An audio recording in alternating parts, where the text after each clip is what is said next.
All right, ladies and gentlemen. So let's talk about the one time a woman made me regret losing her. Okay, and I'm gonna give you guys the strategies this lady used, and how it affected the way I was thinking, and how you guys can apply it in your lives.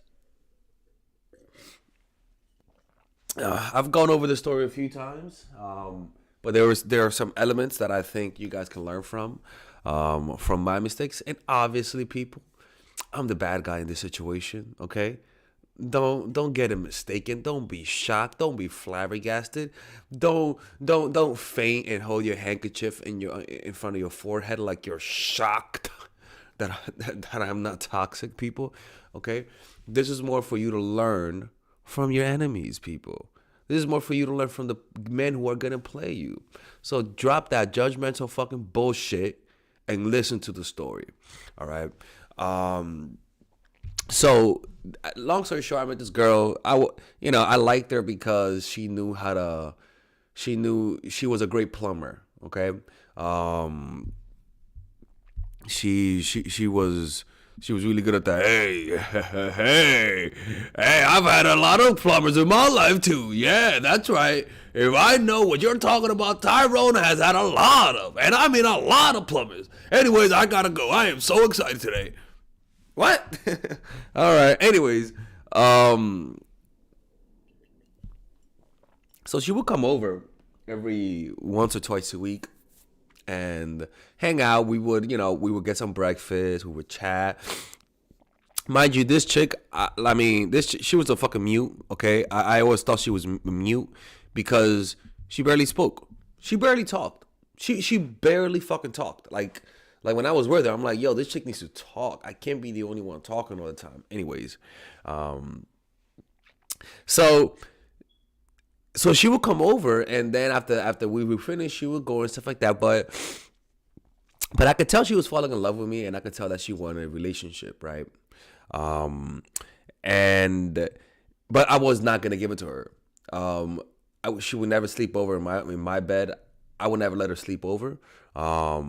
Like she could sense that there was a certain distance between me and her, even though we would talk, we would chat. She could sense that there was a certain distance. Okay, and and she never initiated contact, but she did a few things in the time that we were talking that made me lose a little respect for her.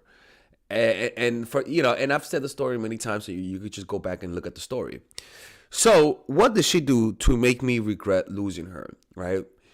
Because if you're in that situation and you feel like you've lowered your value because of your needy behavior, I could show you what she did to raise her value, right? And the first thing that she did, and ladies, this is very simple, right? She fucking left. She left. And this is the hardest part. Every woman out there wants to make a guy regret losing her without leaving. You can't have your cake and eat it too. Okay. Most likely, if you leave and you feel that this guy doesn't like you, there's a reason why you feel that way because he doesn't fucking like you for the most part. So the first thing that she did was she left. All right. And the reason why was because she made her own decision. She decided not to wait for me. She waited a whole year. It wasn't going nowhere. There was no promise of it. And she wasn't going to let love fool her into believing that maybe I will change tomorrow. So what she did, she made her own decision and she didn't wait on me and she left, which is the right decision. You shouldn't wait on a guy. He's not going to respect you.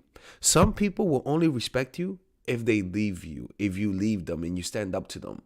That's it. Some people will never let you stand up to them. Some people, if you stand up to them, they'll just leave you. Why? Because they don't want they don't like you enough to treat you any other way. You get what I'm trying to say? And that might disturb some ladies out there because they want to see the suffering. They want to see him cry. But sometimes that's not how things work. So one thing is that she made her own decision and she didn't wait for me. And the next thing that she did is that she didn't come back. She didn't come back. That's how you do it. That's how you make a guy regret losing you. She didn't come back because I thought she was bluffing, right? And the way that I knew she wasn't bluffing is that I saw her. One second. Hey, can you leave it outside? Yeah, leave it outside. Just leave it in the porch. You heard? All right, bye-bye. And the third thing is that she found another man. And I saw another man appreciate her more than I appreciated her. And studies show that when somebody, I forgot what studies, but many studies show that children can have a toy, and you don't even need to study this. And that toy, he's ignoring. And then when he notices other people playing with that toy, all of a sudden, he wants to play with that toy. I've had friends that, not friends, but you know what I'm saying, acquaintances, where I thought they were fucking weirdos, but then I saw them have friends, and all of a sudden, the way I see them changed. My opinion of them changed because I saw them having friends with people who actually fucking like them. I'm like, whoa, I thought this guy was a weirdo. I didn't know he could make friends. And my thought about them changed. So it's kind of like simply a man seeing another man appreciate you raises your value. And if you actually never go back to him, he will forever regret losing you. And that's a fact. He will forever regret losing you. It is what it is. I got over it, you know. But that's the thing about this. You're not gonna have that victory. You're not gonna see him cry. But I want to see him cry. You're not gonna see him cry because people will hide how they feel. They have pride. You know what I'm saying? And that's how you make a guy regret losing you. You just never go back and you leave. All right. Sometimes people will never respect you unless you leave or will never come back. That's it. That's just, some relationships have a certain dynamics that you just cannot change. All right. Anyways, I hope you guys enjoyed this video. Let me know if there's any other videos you guys want me to make. And let me know if there's some other shit you guys have done to make a guy regret losing you. Stay toxic. All right, ladies and gentlemen, if you guys ever want to learn how to use your feminine energy to influence people, learn how to use your masculine energy to become more assertive, and also learn how to blend both energies to improve your dating life, your spiritual life, honestly, your relationship life, your family life, your career life, this is the course for you. If I had to make a course for my nieces, I have two nieces, one is 19 and one is 15. 16. Holy shit. Oh my God, he's a bad fucking uncle. He's a bad uncle. Get him. Shut up, Melissa. You should get this course, right? And this is the course that I will make for them. So, for example, watch the curriculum, right? In the first week, we're going to be showing you how to establish a strong masculine foundation without letting it hurt your feminine energy. This masculine foundation is a source of who you are, right? It's your bodyguard. Without this, whatever feminine energy you create will be destroyed by the outside because your masculine is your shield. So we'll talk about goal setting. We'll talk about how to develop a serious attitude. We're gonna be talking about how to use more logic, how to use more goal-oriented behavior. It's more how to be a man, you know. Now the next one is how to embrace the feminine energy, right? This one will teach you about how to minimize excessive masculine traits, developing self-awareness, healing abundant feminine energy, regulating your emotion, mastering voice qualities and facial expressions, surrendering control and allowing pain to be felt.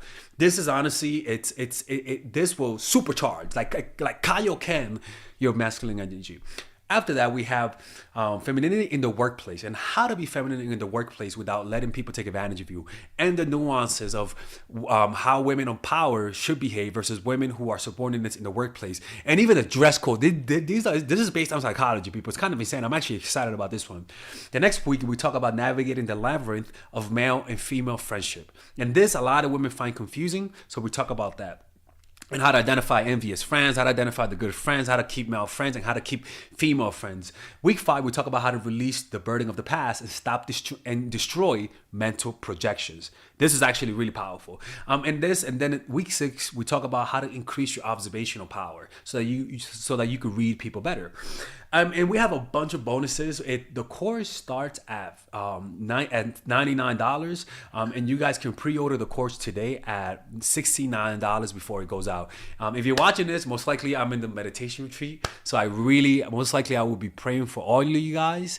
And just click on the description down below of the video. Right there, you'll see it, and you could pre-order that course. It's gonna be out by the end of next month or the beginning of February of March. One of the two, people, because I have a 10-day retreat to do, and I want to finish the course after the retreat because I think the ideas are gonna be so much better. All right, man. I'll see you guys later. Pre-order, man. Oh, I'm closing the channel.